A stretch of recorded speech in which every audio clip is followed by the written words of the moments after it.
felt in chapter 34, but the Second Thessalonians passage as well. What we see in both is a cry for justice. Both passages are a cry out for justice to be done. Now, I don't know what your feelings are as we read that. I don't know how much you feel that in your day-to-day life, a cry for justice to be done. For some of us, I want to suggest we're pretty numb. That could be because we don't know much of the injustices happening across the world, but not just across the world, but even in our own neighbourhoods. Likely in our own streets, there are injustices being done. For some, we don't feel it because there's something of empathy fatigue. The more you hear about painful injustice happening across the world, it gets tiring. And so it's really easy to close our ears to it, close our eyes, turn off the news, because it just gets really tiring, particularly if you're dealing with that in your own life and your own experiences. It just gets really hard to keep hearing about it in other people's lives as well. But for many of us, if not now, in the past or in the future, we feel that cry for justice. We feel that really evident truth that the world is broken. We like to believe that the world is generally getting better. That the world with education, with laws improving, with all those sorts of things, eventually our world will get better. And there's ways which that could look like it's the case, but in lots and lots of ways, the world is still full of injustice.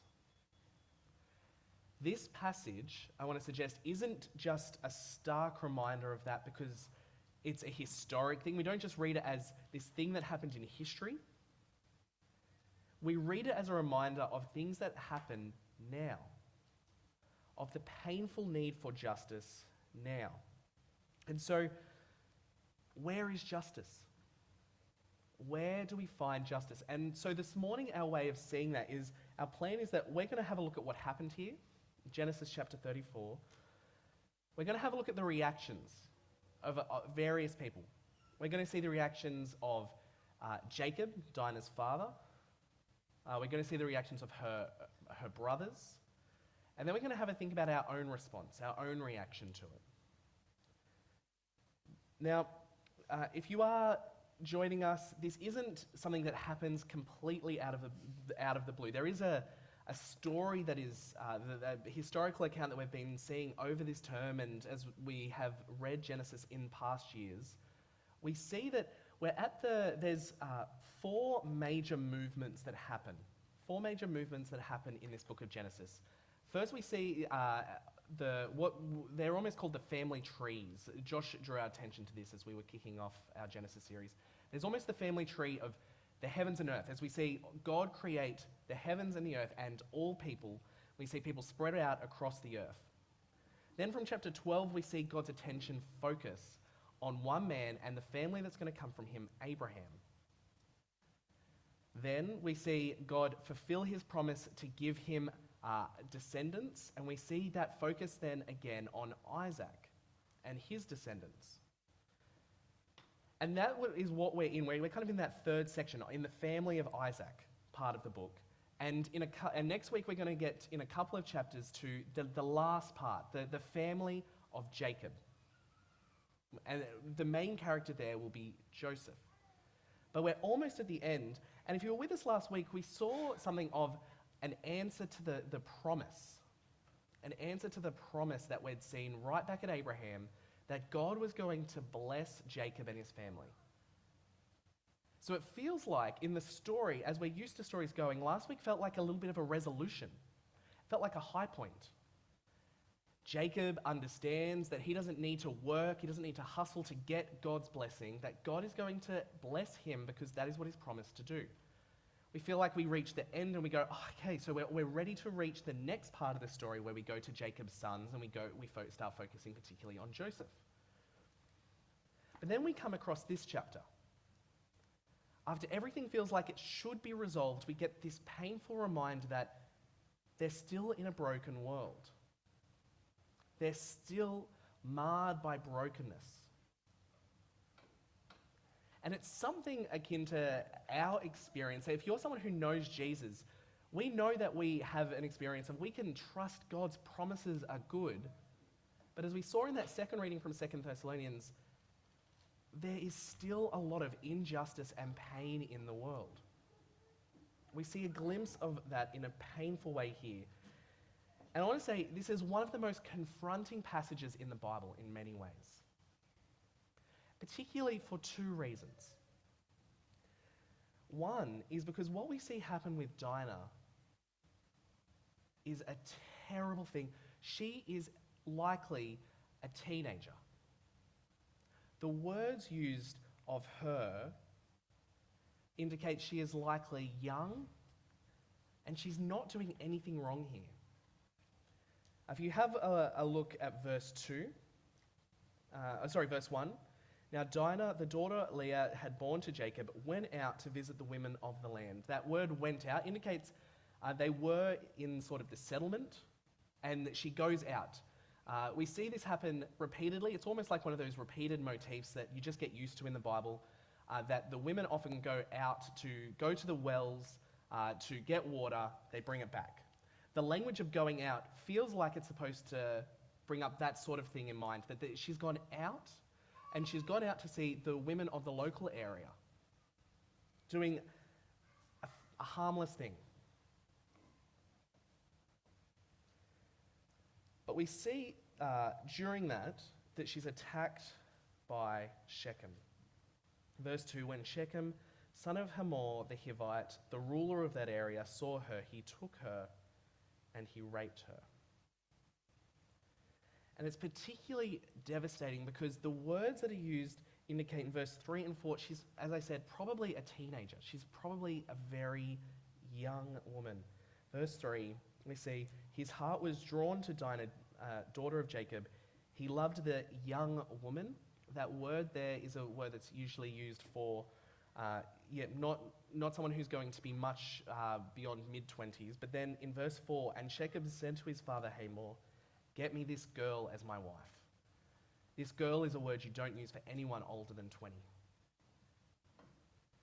She's likely a teenager who has done something harmless, going out to see the women of this area, and Shechem has attacked her. And we see that not only is she likely young and doing something innocent, but Shechem is a man who is using his power and is using it for his own selfish ends. We get that idea, get the picture that he is a selfish, powerful man a number of times. Have a look at verse 2. When Shechem, well actually, even his name Shechem, he's got the same name as the city that they're in. So it's not clear if he's been named that because of being someone important and his dad wanted to call him that after the city to indicate how important it is. It could be, my thought is that potentially the city wasn't actually called Shechem at the time, but that this event was so notorious, so infamous to the Jewish people that this became how they referred to that city afterwards. But we see in verse 2 that he's a ruler. That word is almost like a prince of the area. He's a ruler of the area. And we see in his words and in his actions how selfish he is, that he uses his power not to help others, but for his own ends. He saw her and he took her and he raped her. We also see that he's a powerful man in, later on, Shechem. In verse 11, Shechem and his father Hamor have gone to Jacob, Dinah's father, to convince them that they want for them to let Dinah marry Shechem. Now, the custom at this time would have been for Hamor, the father, and Jacob, the father, to make the arrangement. But you see in verse 11, Shechem isn't happy with the speed at which they're making this arrangement, so Shechem jumps into the arrangement and he starts talking himself. He's someone that he's not used to listening to someone else in authority. He doesn't want to listen to someone else. He wants to make the calls. And we see as well something that is quite striking, verse 26. I'm not sure if you noticed this, if you've read through it before. But Shechem has taken Dinah to be in his house. It's not until basically this episode is concluded that Dinah actually is able to come free from Shechem's house. When he attacks her in the field, he takes her back to his own home. And that's where she is for most of the chapter. And he's so powerful that he says to the men of the city, "Be circumcised so I can marry this woman," and every man in the city is willing to do that. He obviously has so much power in this city that all the men are willing to undergo a very painful procedure for the sake of one man's marriage. This is a powerful man, not using his power for good. You notice the offense gets worse in the words that in verse 3. His heart was drawn to Dinah, daughter of Jacob. He loved the young woman. Now, I don't know if that, as you were reading that, there's something of a painful contradiction there of what he's just done, and then it describes the way that he feels towards her as he loves her. A number of people have pointed out this is often the pattern of how abusive relationships work. It cycles between abuse, no, I love you. Abuse, no, I love you.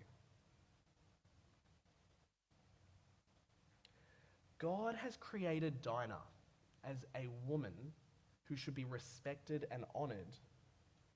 She has worth and dignity that is God-given, and Shechem ignores it. Shechem's sin is a grotesque, horrifying pattern that we see throughout the Bible that is actually a sexual abuse version of what we see Adam and Eve do in the garden. This is actually the pattern of sin we see happen throughout the Bible. Now, that might sound like a strange thing, but we see it in some of the words there that were in verse 3. This is a man who is letting his heart take whatever he desires. His heart, verse 2, When Shechem, son of Hamor the Hivite, the ruler of that area, saw her, he took her and raped her. Now that word he saw and took, in the Hebrew, which is what this is originally written in, is what the Old Testament part of our Bible largely is the language that we have, that we receive it in.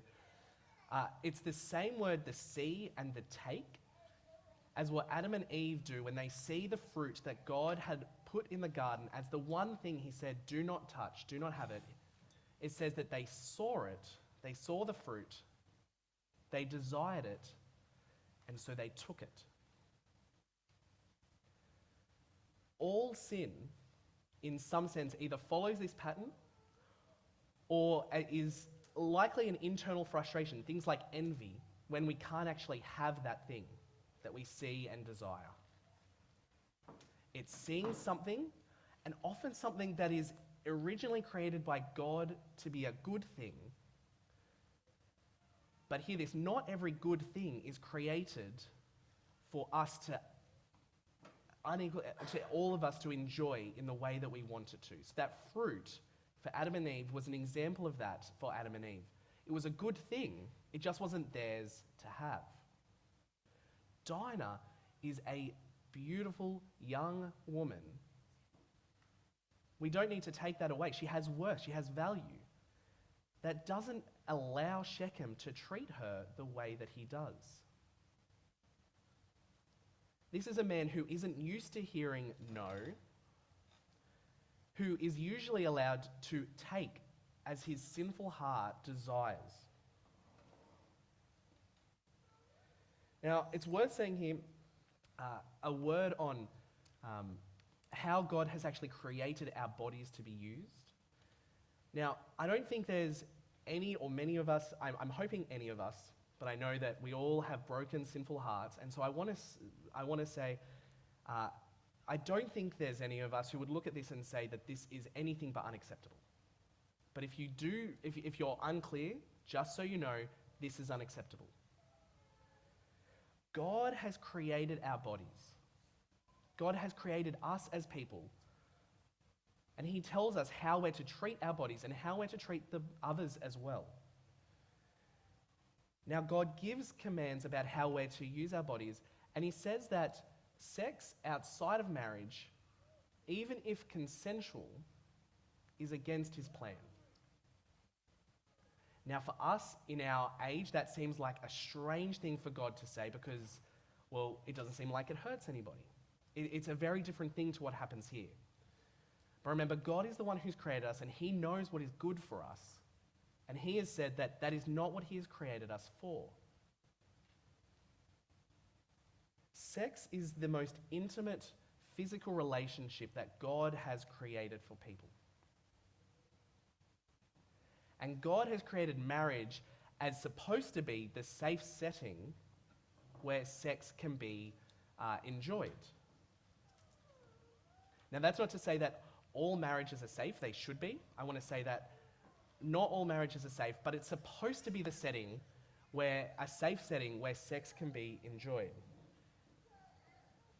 But if consensual sex outside of marriage is something that God says is not honoring to him, is not how he created people to use their bodies, to enjoy sex, how much worse is this? How much worse is it what Shechem does to Dinah? Again, I would want to think this doesn't need to be said, but I want to make it clear. No always does mean no. And although marriage is is supposed to be the safe context for sex to be enjoyed, no always means no in marriage as well. Sex is a good thing, but people are created in the image of God. Sex is something that God has created. What happens here is an offense to Dinah in so many ways, and it's an offense to God in how God has created her and how God has created us. Now, as God's people, if you are someone who knows Jesus and trusts him, that pattern that we see of see, desire, take is something that God reforms in our hearts, that he renews us. It's possible for us to see, to desire, and not take. Now, we would hope that would be the case for all people, particularly when it comes to things like this, but it's not. But I want to say, God, if you are someone who knows Jesus, then God has given you his Spirit to give you a new heart so that when you see and desire something, you don't need to take it. Gives you the power to say no. And more than that, God is changing our desires so that when we see, we desire things the way God has created us to desire them. And to actually see that the way that God has created us to desire things is a good thing. Now, if you're here and you're thinking, I'm a Christian, I trust in Jesus, but there's still things I desire, and there's still things that I'm taking, then know that God is doing a work and God will continue to do a work in you. Go to him. Ask him to continue to help you to not take and to not desire things that are against how he has designed us to. But particularly if things like this have happened to you or are happening to you, can I say, please talk to someone. Please talk to someone if you haven't already. Because this is a devastating sin. And as we see here, one of the things that we see throughout this passage, and we know throughout our lives, is that sins like this have a devastating impact on the person that they're done to and on those around them. And so it forces us to ask the question, how should we respond? How should we respond to things like this? How should we respond in our culture? How should we respond in our church? How should we respond if we know that these things have happened to people? Now, we see two sorts of reactions from Dinah's father, Jacob, and from Dinah's brothers here. And a bit of a Bible reading hint, the examples we see in the Bible are often not positive examples. There's a temptation to sometimes think it's in the Bible. So somehow what they do here is a good thing, and I need to work out why this is a good thing that they react this way and model it in some sense. And I want to suggest both Dinah's father and her brother's reactions are both unhelpful and wrong in different ways. So what do we see about each of them? Well, the first thing that I actually want to say is about two characters who do surprisingly little. We see surprisingly little response from in this section. And that's Dinah herself and God. We see surprisingly little from Dinah herself, and we see nothing, evidently, from God. Now, if you're here with us next week, I encourage you to come back, and as we've seen through Genesis and we'll continue to see, God is often the silent character. There's many ways where God is the silent character. But I want to suggest that what happens here is actually much worse than God being the silent character. It's God being the ignored character. That the responses that we're going to see from Jacob and his sons are ignoring God. The fact that God doesn't do anything here isn't because he can't or he doesn't care about what happens to Dinah. We saw where Vanessa helpfully read out for us. In verse 5 of the following chapter, says that then they set out, so they left that area, and the terror of God fell on the towns all around them so that no one pursued them. God is able to work for so many things and in so many situations in ways that people can't readily see. No one here goes to God for justice. But we can see a hint from verse 5 there that God is able to work, and we've seen it before in Genesis, we'll see it again in Genesis. God is at work. God is always at work. But no one here has gone to God. That's not supposed to be anything to say about it being good. It's supposed to be saying these people failed to go to God. And the fact that God isn't active here is because they should have gone to God for justice. And they failed to.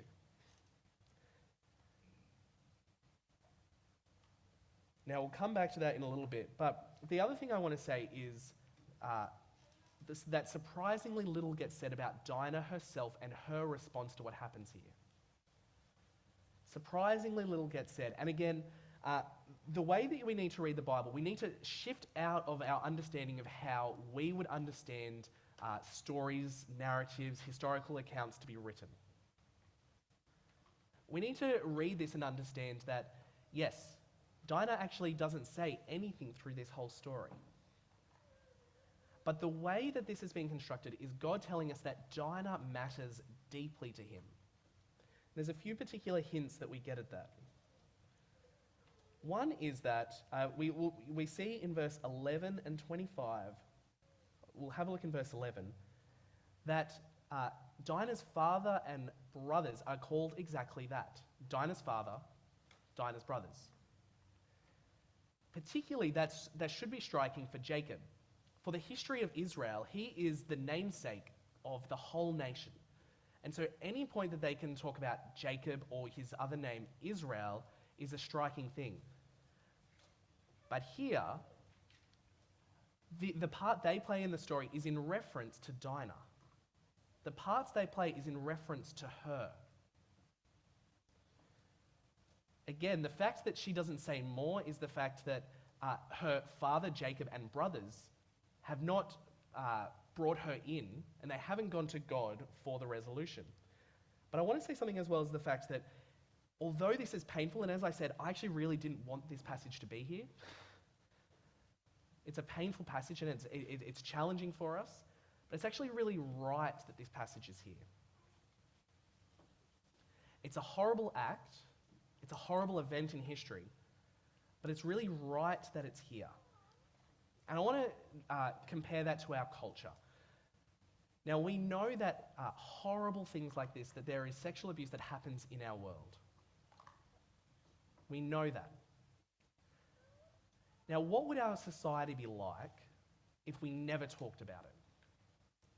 We've seen this more recently in Parliament, that there's been a good push for them to talk about the horrible reality of sexual abuse within Parliament itself.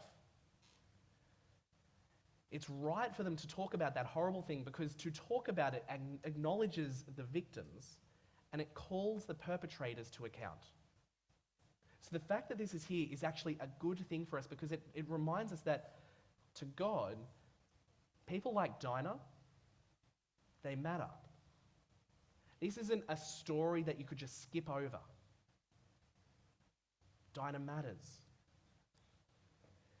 To not talk about it in our society, or to not talk about Dinah, is to pretend like the victims don't matter. It's to pretend like the victims of these things don't matter.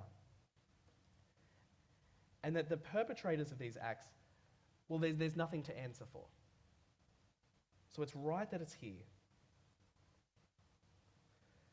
And we see again and again, like in the 2 Thessalonians reading that Vanessa read for us, that God cares about justice. I just want to read another verse for us from Psalm 10, verse 14, which is a helpful verse if this is at all something that you feel the pain of.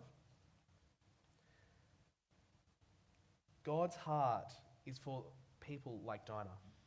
But you, God, see the trouble of the afflicted.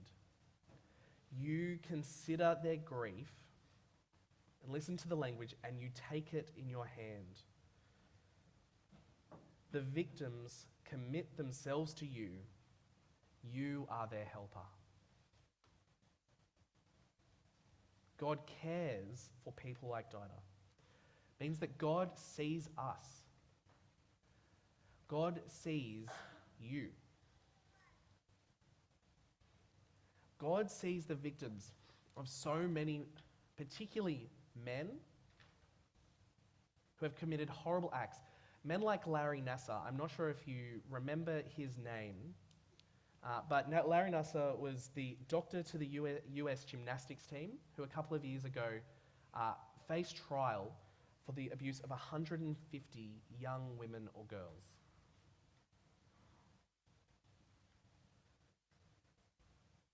God sees those victims. God sees them. And we know that God cares deeply for them and has the same cry of, where is the justice in what you have done? But we'll come again now to Dinah's family. How do they respond? Well, as I said, their responses are not good. Dinah's father, Jacob, his response is shamefully little.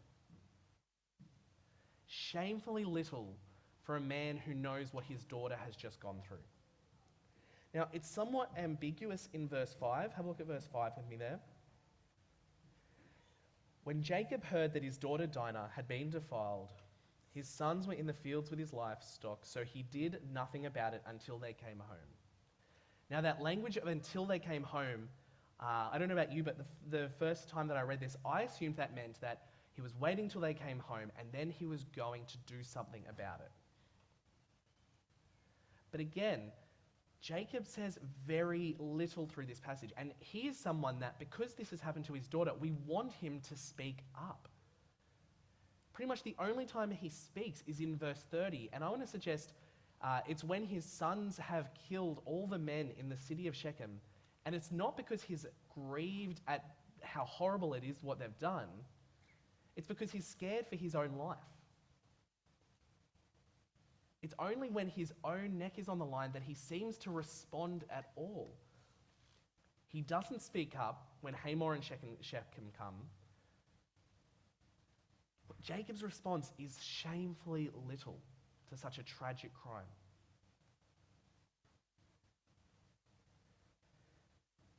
but the sons. Now, I remember hearing this story, I think as a teenager for the first time, and I was always presented this as the sons are the ones who get justice. And you might feel that. As you're reading through this, you might feel that. They're the ones who get justice in a creative way. They convince an entire city's men to be circumcised so they're in too much pain to be able to defend themselves, so they can kill them all. Now, there's something about that seems like justice is done, but I want to suggest it goes far beyond justice.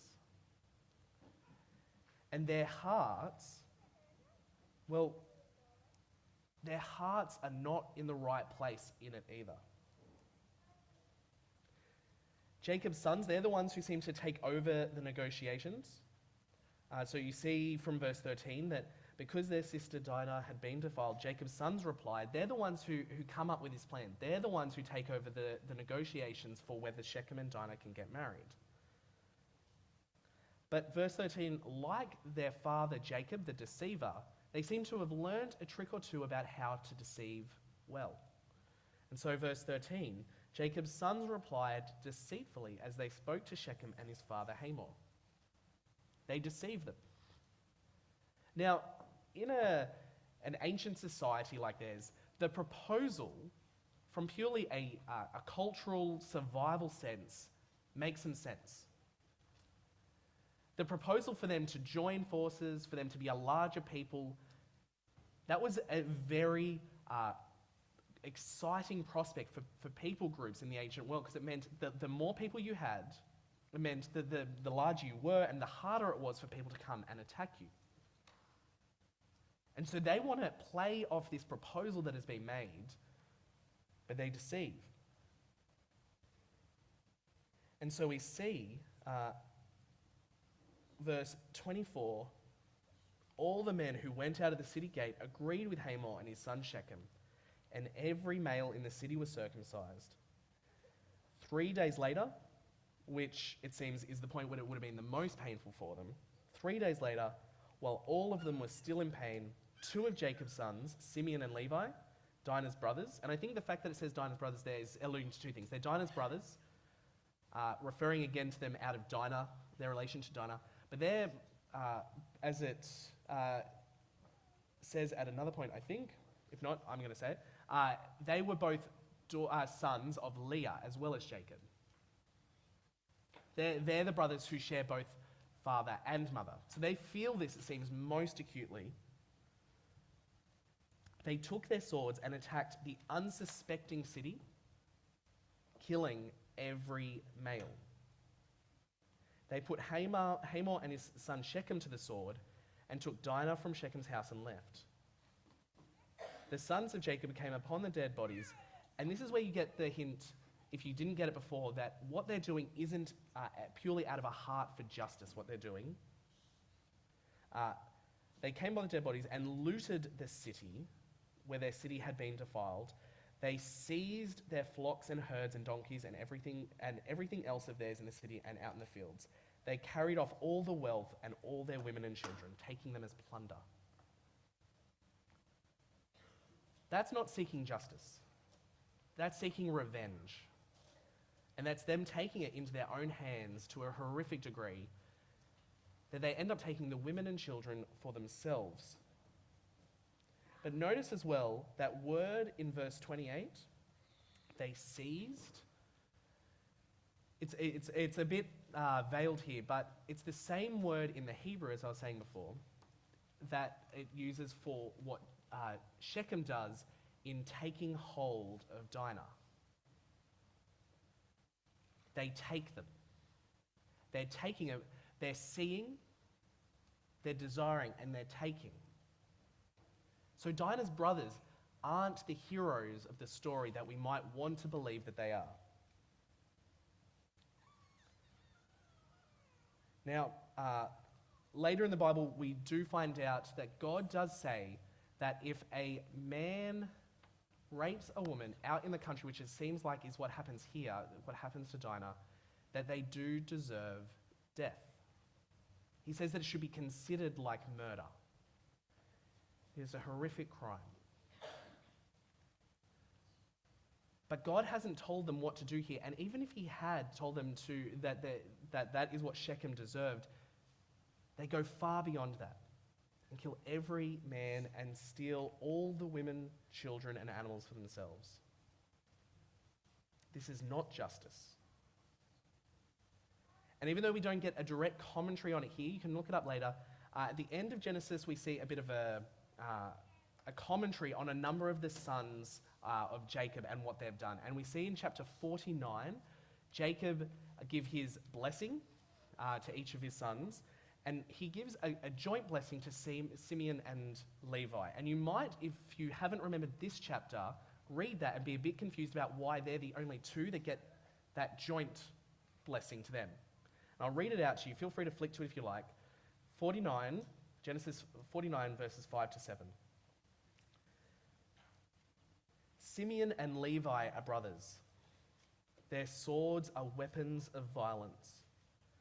Let me not enter their council. Let me not join their assembly. For they have killed men in their anger and hamstrung oxen as they pleased. Cursed be their anger, so fierce, and their fury so cruel. I will scatter them in Jacob and disperse them in Israel. They're responding out of their own anger.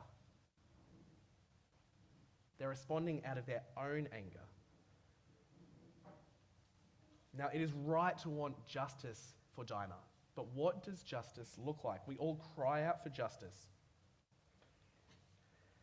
And I think this is largely true, though not always. We cry out and we want people who have done wrong things to actually feel the weight of what they've done. We want people like Shechem to actually feel guilty. We want him to actually feel that he's done something wrong. We want him to ask for forgiveness. Now, whether that's always givable, that's a really hard thing. But we want them to ask for forgiveness because we want them to acknowledge that they've done something wrong. But I want to suggest something. We cry out for justice. We cry out for people like Dinah. We cry out for ourselves. We cry out for our friends and our family. And we cry out for a justice where justice is truly done.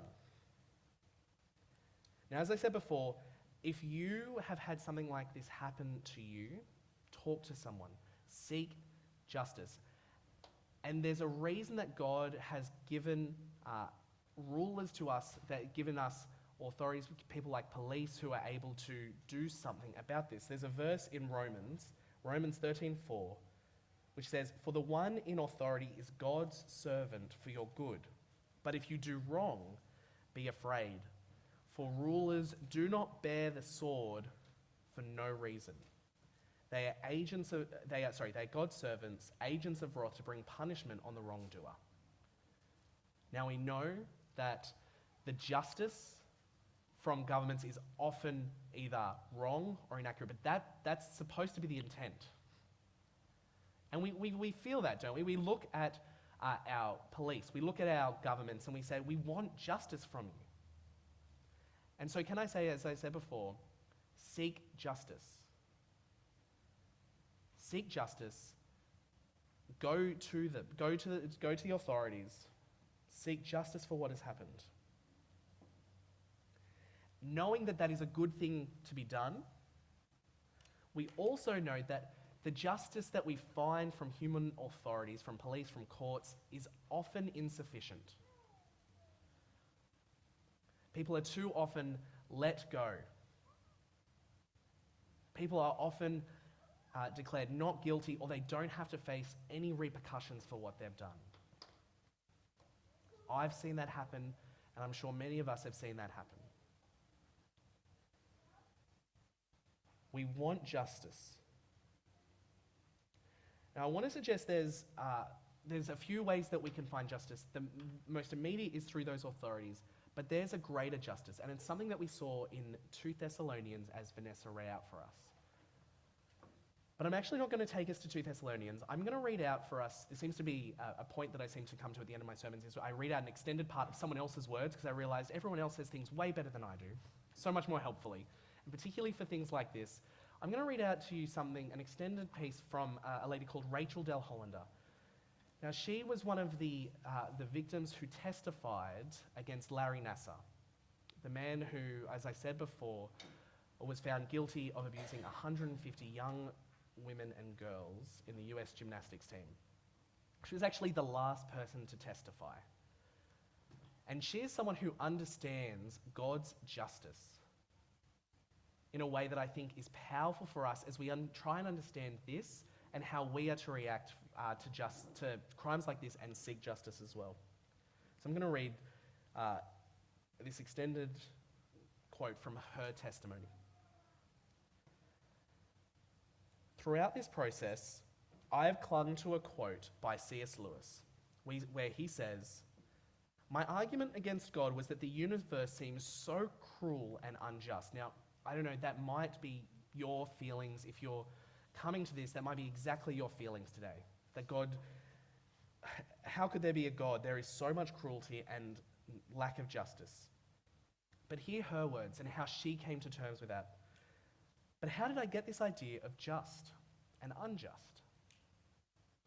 A man does not call a line crooked unless he first has some idea of a straight line. What was I comparing the universe to when I called it unjust? Larry, I can call what you did evil and wicked because it was. And I know it was evil and wicked because the straight line exists. The straight line is not measured based on your perception or anyone else's perception. And this means that I can speak the truth about my abuse without minimization or mitigation. And I can call it evil because I know what goodness is. And this is why I pity you. Because when a person loses the ability to define good and evil, when they cannot define evil, they can no longer define and enjoy what is truly good. There's more to be read, but I'm just going to pause there for a moment. Notice what she's saying. For us to understand justice, it's easy for us to look at the world, at the brokenness of the world, and call God unjust or cry out and say, God, where are you? Angrily. There is a place for lament. There is a place for grief. But if what we're doing is saying, God, this is impossible, there couldn't be a God because this injustice exists. Well, do you notice what she said? It's actually from God that we get our idea of justice in the first place. It's from God. And this might surprise, but not every culture in the world calls what happened to Dinah, calls what happened to Rachel Del Hollander a crime. Not every culture does. But ours does. And that's not just because we are especially enlightened people who have deduced facts better than they have. It's because we have got that from the Bible. We have got that from the value of human worth that God has given to people. Justice exists because God exists. And God calls people to account. True justice. It's possible to see true evil and respond to it not with inaction like Jacob or our own personal revenge like Dinah's brothers.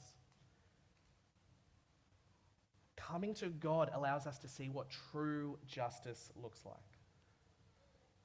And that can be challenging because it means that for all of us, because we are part of this broken world, it means that all of us, some of us less, some of us much more, need our sense of right and wrong, of that straight line to be corrected by God. Now, I hope, as I said earlier, that all of us can look at this and our understanding of right and wrong have been enough shaped by the Bible that we can understand that this is wrong. But all of us need that shifted in some sense. But then she goes, and this is the reason I want to read this from her, because only someone who has gone through what someone like Dinah has gone through, can really say is that there's a way to not just find a desire for justice, but as she describes, a desire for peace in that justice, a personal peace because of grace from God. Listen to how she describes it. In our early hearings, this is her talking to Larry, you brought your Bible into the courtroom and you have spoken of praying for forgiveness. And so it is on that basis that I appeal to you. If you have read that Bible that you carry, you know the definition of sacrificial love portrayed is of God himself loving so sacrificially that he gave up everything to pay a penalty for the sin he did not commit. By his grace, I too choose to love this way. And that's someone who understands not just justice for justice to be done, but understands the justice that can happen on the cross, that Jesus did not deserve the penalty of sin that he faced, but took it because he wanted us to be able to enjoy the good of God, the good that God has given to us. She understands that. And so she is able to choose to love that way, defined by God's love, not by her pain and her vengeance. That is massive.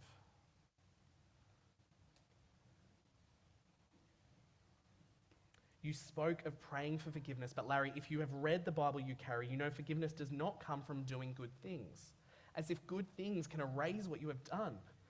It comes from repentance, which requires facing and acknowledging the truth about what you have done in all its utter depravity and horror, without mitigation, without excuse, without acting as if good deeds can erase what you have seen in this courtroom today. If the Bible you carry says it's better for a stone to be thrown around your neck and for you to be thrown into a lake, for you to make it, because you have made even one child stumble, and you have damaged hundreds. The Bible you speak of carries a final judgment where all of God's wrath and eternal terror is poured out on men like you. Should you ever reach the point, and listen to this is someone who has been shaped by God's love in such an immensely powerful way. Should you ever reach the point of truly facing what you have done, the guilt will be crushing. And that is what makes the gospel of Christ so sweet. Because it extends grace and hope and mercy where none should be found. And it will be there for you. Can you imagine holding that out to someone who had hurt you? Like Larry had hurt Rachel. It's only by understanding the grace and love of God that could ever bring anyone to that point. Now listen to this next prayer. It's a strange prayer to our ears in many ways. I pray you experience the soul-crushing weight of guilt, so you may someday experience true repentance and true forgiveness from God, which you need far more than forgiveness from me, even though I extend that to you as well.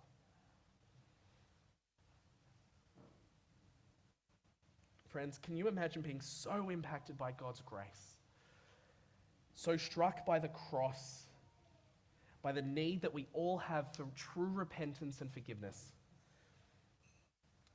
that you would be willing to offer your forgiveness to someone who has committed a crime like that? That is someone who understands how powerful Jesus' death was on the cross for us. It understands the love of God for us. Now, as I said, none of this erases the fact that perpetrators of these crimes should face, that's exactly what's happening here for Larry. The context is this isn't a courtroom. Forgiveness can be devastatingly difficult.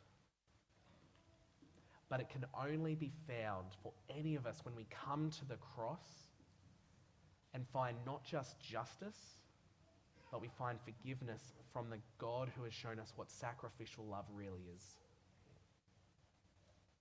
Nothing but the death of Jesus on the cross could bring us to that place. I'm going to pray for us now that God would help us to see the world as he does. Pray with me. Father God, you are the good God. You are the one who made the straight line. You are the one who has called crooked, crooked, and wicked, wicked. You are the God whose heart is for the victims and the downtrodden and the afflicted. Father, I ask that you would give true comfort today, true comfort to anyone feeling the weight of that grief. And Father, I ask for all of us that you would so shape us by the gospel of your Son, the sacrificial love of your Son on the cross, that we would be willing to offer, not just offer out what true justice looks like, but do that in such a way that offers out true repentance and true forgiveness as well. And Father, give us peace through that, for your glory.